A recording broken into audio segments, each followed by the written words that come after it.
how to organize your media, how to organize your footage in Final Cut Pro to make the editing faster, easier, and just more amazing.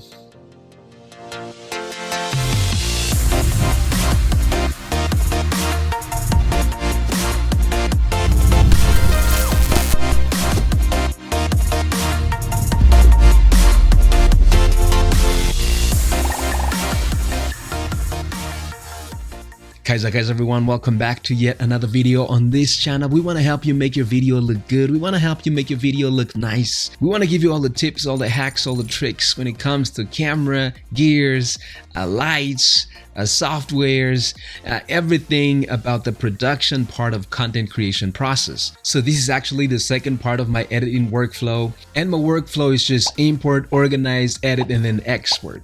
And today, it's all going to be about organize. Let me show you guys something really quick.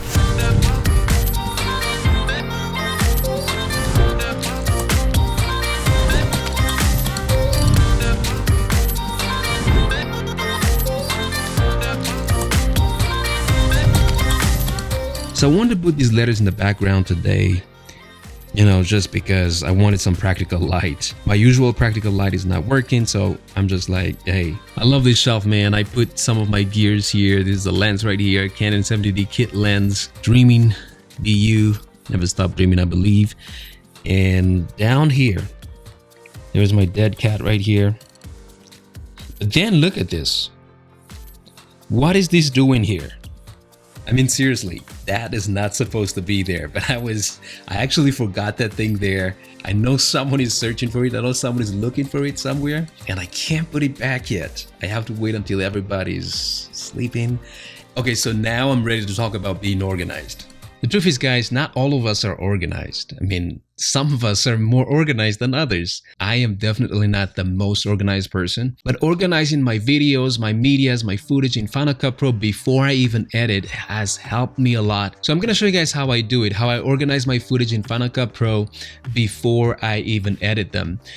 But let me ask you a question really quick. Are you the kind of person that usually works best in a neat environment, in a very tidy place, or someone that cannot really be creative if it's too clean? I don't know if there's something like that. So this is really the question. Let me clarify real quick. How much of an OCD are you in a scale of 0 to 10? 10 would be like you can't do anything. You can't stand it if everything is not in the proper place, in a perfect place, symmetrical, or whatever it is. You can't stand it. 0 would be like you just thrive. You just thrive when in filth and disorder. All right, so before we start, of course, this is a blank Final Cut Pro right here. No libraries open. You can actually create a library. And so it's very simple. You just file, new, library.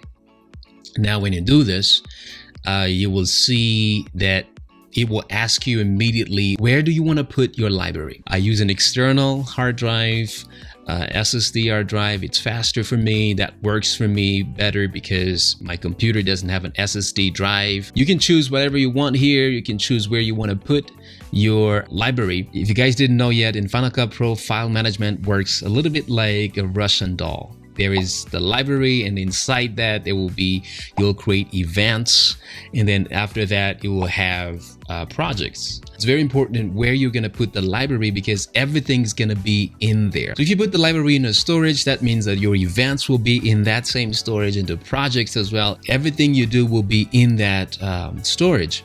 Even the optimized media that I talked about in my last video. And that's why it's very important to know where do you put your library, because that's where the most work will happen. Let me see here, new library, let's say tutorial. I'm gonna save it right there. So when you create your library, there we go. We already have an event here. So by default, Final Cut Pro will name it the date, the same date that you created it. I'm not gonna talk about smart collections yet, but this is the event right here.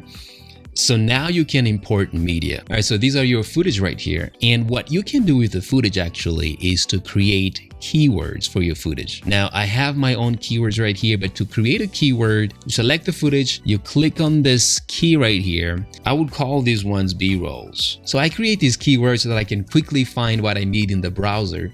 Just let's take an example really quick right here. So when we click on this event right here, you will see all the important media in the browser.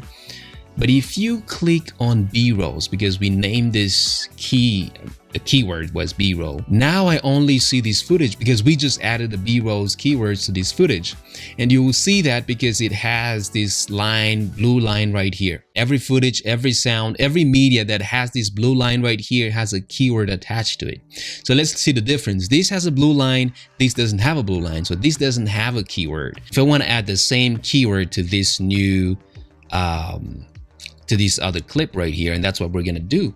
We can do Control-7, and you see the blue line was added. That means there is a keyword assigned to this one. We can click right here, and there are, both clip is right there in the B-rolls keywords. This is very important, especially when you have a lot of footage, when you have a lot of video, a lot of media, like pictures, screen recording, sound effects, music, and all that stuff. This is going to be very, very important. So I'm going to give you guys an example really quick. Let me open one of my library that I'm working on actually. So I'm going to click on YouTube CCC. It's even going to take some time because there are so many things in there. All of these media are in my YouTube CCC event. Look at this. So these are the projects that I created in this event itself. So video 41, what do I have right here? I'm working on this video right now. These are my video 41. This was my intro earlier. These are my intros. And as you can see, there are some blue lines already. So that means all of them has been assigned a keyword to them. Now, the music, if I press on music, I only have the music right here. So when I edit, I can just go back there instead of trying to find, if I just have the events right here and I have no keywords, I need to scroll down to find the music and which one of these music I'm gonna use, where are the music, okay, here, because by default, Final Cut Pro will always show you, will always prioritize the date that you imported the media in Final Cut Pro. It narrows down what I need and I can just really start there. I have my sound effects right here, keywords, and there are my sound effects. It narrows down again. I don't have to go that long. These are my sound effects right here. And my talking heads. Talking heads, these are just my clips, talking heads, and so I can start right there. That's why it's very important to have these keywords right here, guys. It's very important. It helps you. It helps you stay organized and it helps your content creation process. It helps your workflow, your editing workflow to be a little bit easier. And some of you are like, no, but it takes me extra time to create the keywords.